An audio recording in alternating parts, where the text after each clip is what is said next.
Yeah. They should have went for it on that fourth instead of that field goal, but it is what it is. K-Dot? I hear cheese makes you cowardly.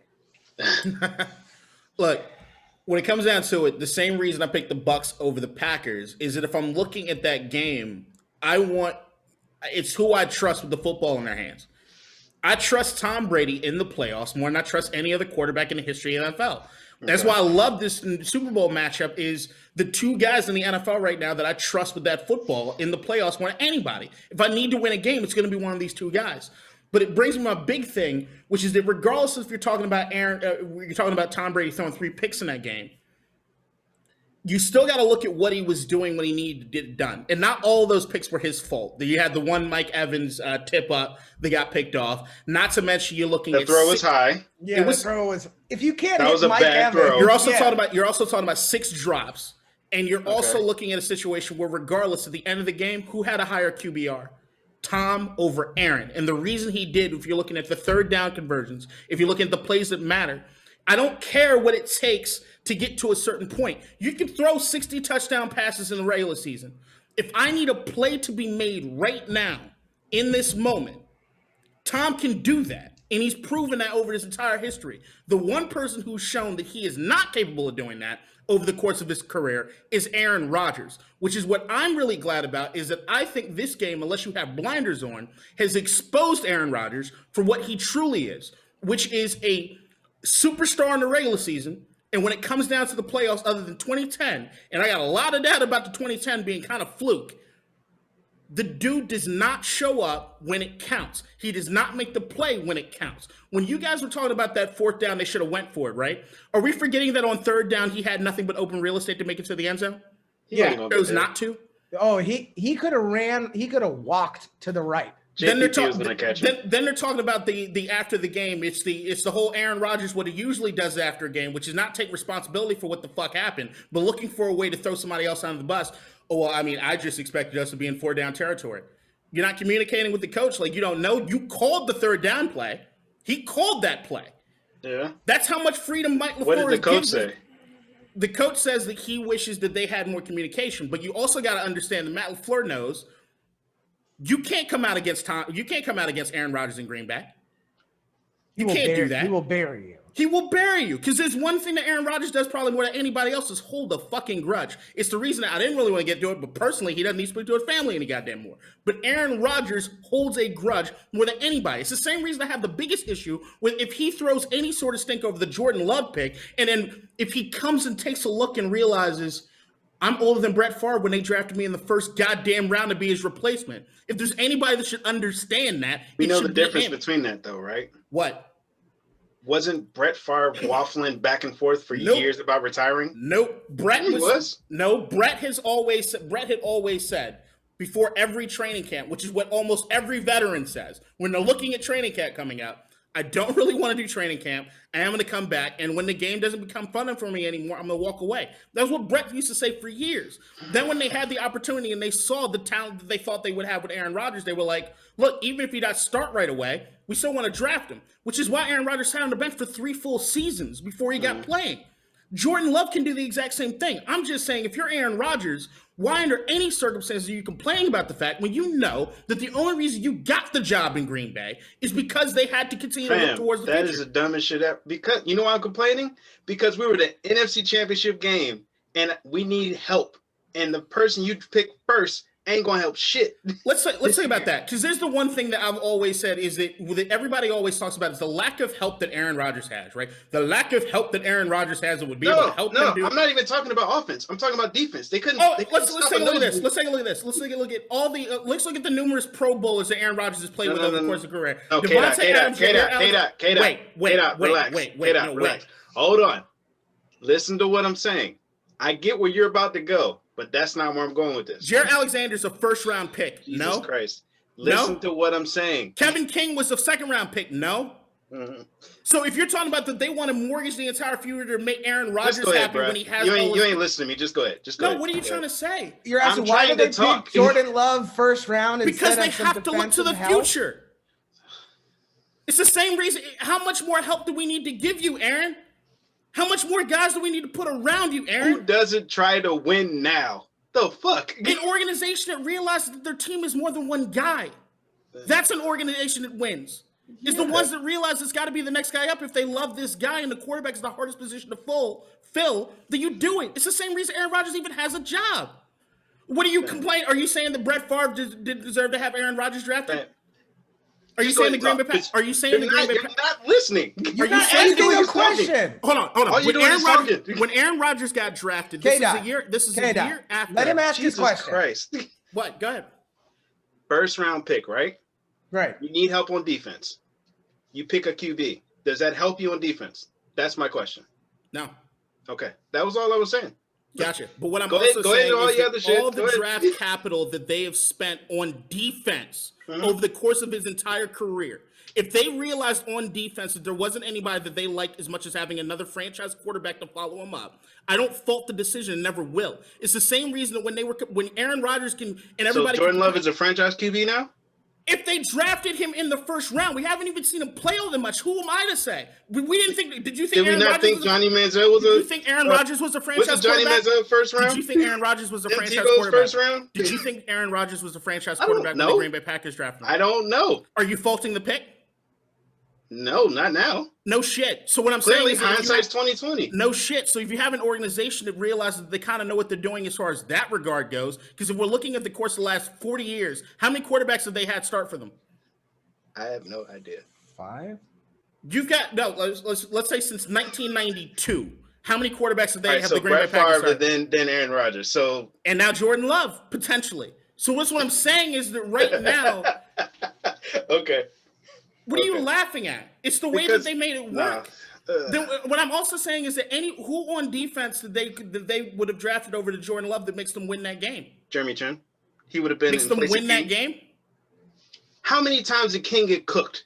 How many times did Aaron Rodgers not make the play when he needed to make the play? How many drives in the second Scotty half? Scotty Miller scored that touchdown over How many drives in the second half? Mike Evans scored a touchdown over How many drives in the second half did Aaron Rodgers have an opportunity to either tie up or take a lead, and he didn't do it? He didn't get it done. And how many touchdowns did King give up?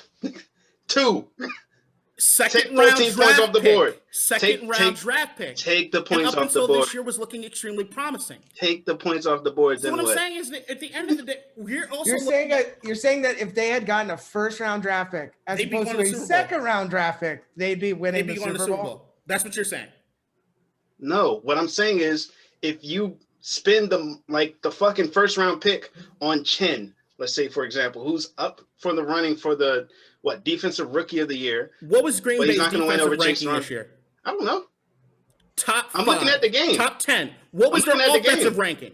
I'm looking at the game. Yeah, here's the thing that you need to take away from the game is stop making fucking excuses for Aaron Rodgers when he had the opportunity to win the game. Shit about Aaron Rodgers. No, but I'm talking about the damn what you're doing is what everybody else does, which is give him a pass and say that they need to put more people around him, when you can look across the league at a lot of other Super Bowl winning teams and say they didn't have near the talent that Aaron Rodgers had when it comes to actually putting together anything. And when push comes to shove, Aaron Rodgers is the guy that doesn't get the job done when he needs to get the job done.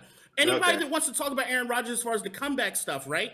What you're failing to realize is that all the images that we have as far as Aaron Rodgers winning the games were on fucking toss-up Hail Marys. Tell me how many fourth quarter comebacks has he had?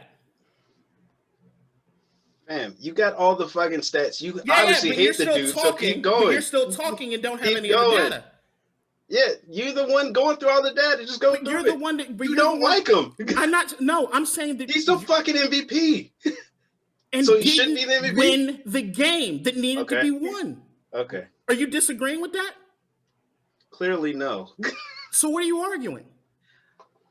Fam, all right. So what do you do if you're the Packers? With what? Right now, what do you do if you're the Packers? What do you do? Run it back for next year and hope that Aaron makes the plays. They already paid him more money than almost God. All right. So how do you run it back? They can't do anything else because they pay him. If you're the GM, you realize you put together a team that should have won. Okay. And they didn't. And it's because of number 12 that they didn't do it. That's what you realize. Which 12? Aaron Rodgers is the most overrated quarterback when it comes down to the way that we lionize him. Is he talented as all overrated? Absolutely. Overrated how? Let me talk, James. Okay. All right. Is he one of the biggest? Is he one of the best athletic talents we've ever seen? Absolutely. Can he make any throw on the field? Absolutely. But here's what he doesn't do: is when he needs to show up to make the throw and make the play, he doesn't. When he has the opportunity to be a leader on that team, he doesn't do it. All he does is realizes how to throw other people under the bus and have everybody else talk about the way that they should have helped him instead of the fact that he needed to play better. And that's my point, is that every opportunity that he has to play better, he doesn't do it. If you look at any of the elimination games he had, 2011 against the New York Giants, his QBR 65.4. Eli Manning's QBR 88.8. Against San Francisco, in 2012, his QBR 68.1. Colin Kaepernick's 95.6. The only time he had a better QBR was against Seattle when Russell Wilson had one of the worst games ever, and they still won because of the Legion of Boom. Beyond that, you're also looking at the against Arizona. Against Arizona, he had a higher QBR than what's his name? Than Carson Palmer, right? Mm-hmm. But what we fail to realize is that the only reason they were even in that game at all was because of that Jeff Janis miracle fucking Hail Mary that was out of nowhere. Beyond that, he couldn't get them down the field to do shit for that second half. Also, then if we're looking at against Atlanta the following year, 86.1. Matty Ice, 97.2. Then you're looking at playoffs against San Francisco in 2019. His QBR, 23.3. Jimmy Garoppolo, double. 50-something as far as his QBR. That was an awful game. Then if you want to talk about the 2010 NFL, when he won the Super Bowl, right? In the game against Chicago, against Jay Cutler, who got hurt, he had a QBR of 68.3, no touchdowns and 2 picks. Mm-hmm. The dude does not show up. He never has. When it comes down on the line, he doesn't do it unless he has the cast of characters that can carry his ass into the Super Bowl. And I think what's worse about him is we talk about how Tom Brady took significant contract pay cuts to make sure that he could have the team around him. And Aaron Rodgers is the highest paid person in the entire fucking league. So if he wants to complain about the free guy they're getting, the highest paid person in the league? Yes, not anymore. Well, then the second or third. But has he taken I don't think not anymore. Not anymore, because here's the thing, because there's another guy that deserves to get paid more. Right, but he has not yet restructured his contract to bring in the pieces that apparently they're missing. Per year? But here's the other thing that I don't care about I don't even care about the contract. I'm not even caring about the contract. I'm talking about what kind of teammate he is. If you're talking about Donald Driver and Greg Jennings, who had nothing but glowing things to say for him there, as soon as they get released and they're able to speak their mind, they threw his ass under the goddamn bus immediately. Why? Because of everything we already know about Aaron Rodgers. He's a fucking asshole. And when he has the opportunity, we've seen him throw his offensive line under the bus. We've seen him throw Mike McCarthy under the bus. We see him try to throw Matt LaFleur under the bus. But right there, if I can go through the list of every QBR he had in every elimination game, and you ask me whether or not he showed up or didn't, he didn't. He never does. It's like James Harden. And that to me is the perfect comparison. Aaron Rodgers is close as shit to James Harden in the sense of there's nobody that's ever going to dispute. It's fourth. Nobody that's ever going to dispute. Ben is 3. Nobody that's ever going to dispute. And Ben Roethlisberger can get a lot of this smoke too. But there's nothing. But here's the other thing. The reason that Ben Roethlisberger doesn't get the smoke, nobody's putting Ben Roethlisberger in the same category as Aaron Rodgers. They put Ben Roethlisberger in the category of an elevated Eli, which is he could throw a lot better than Eli could, and he won 2 Super Bowls. But it was the defense. And nobody talks shit about Big Ben except for the rapey things. My thing is that every time that there's the game afterwards, that's a big thing to talk about. But every time after there's an elimination, what ends up happening is the conversation that James just tried to have, which is that, the Packers could have done more to help him out. Motherfucker, the amount of talent that has come through those goddamn doors at Lambeau to help him is insane. Devontae Adams, Jair Alexander, David Bakhtiari, Aaron Jones, Zadarius Smith, HaHa Clinton-Dix, TJ Lang, Julius Peppers, Josh Sitton, Clay Matthews, Randall Cobb, Jordy Nelson, Sam Shields, Eddie Lacy, Jeff Saturday, Donald Driver, Chad Clifton, Nick Clowns, A.J. Hawk, Tremont Williams. I don't even know half the people you said. All of them Pro Bowlers. And on his Super Bowl year, don't know half the people you said. All Pro Bowlers. And on his Super Bowl year, he had Charles Woodson, John Kuhn, Clay Matthews, B.J. Riley, and Scott Wells that all made the Pro Bowl. And they B.J. Riley, what happened after he left? B.J. Riley had like 2 or 3 other really good years. What happened with John Kuhn? Like John Kuhn played until he was old. He was good. Yeah, he was really good, and then he got old. The same thing, and then everybody wants to point to like, well, he's assistant quarterback with Greg Jennings. No, Greg Jennings had a hell of a year in Minnesota as soon as he left. Jordy Nelson had a year in Oakland after he left. He didn't have a good year. I looked at his stats. As far as this, did he have the same years that he had in Green Bay? Absolutely not. But he did not have a bad year, and he went back to Green Bay the following year. Yeah, we force fed him the ball. I remember that. Right. It is no way to really do that. Exactly. You're not doing that with Jordy Nelson. He's not Devontae Adams or Dion. He's a little guy. My thing is that I don't know if he was a small dude. But if you look at it, a lot of these teams, like if you're talking about the Atlanta team that he lost to in the playoffs, they were the 25th ranked defense. When he lost to the Giants, even though they was on the Super Bowl run, and a lot of people say, well, look, the Giants, they played different in the playoffs. They were the 27th ranked defense going into that game. I mean, and they beat like the Patriots too. Yeah, no, they beat the Patriots, but here's the thing. Regardless of whatever it is, when push comes to shove in the moment to make the play, he doesn't do it. The fact that there's ever anybody that could even dream to have the comparison, which is what I always hear. Well, if Aaron Rodgers played in New England, he'd have as many Super Bowls as Brady. I don't understand what anybody can see that make that true. Because Tom Brady shows up, and he does time and time again. Aaron Rodgers hasn't done it. That shit worked until Tom Brady did what he did this year. Tom Brady's played with significantly worse teams than Aaron Rodgers has and won Super Bowls with them. Tom Brady's also 52 years old. 107, I heard. 40 might as well be 60.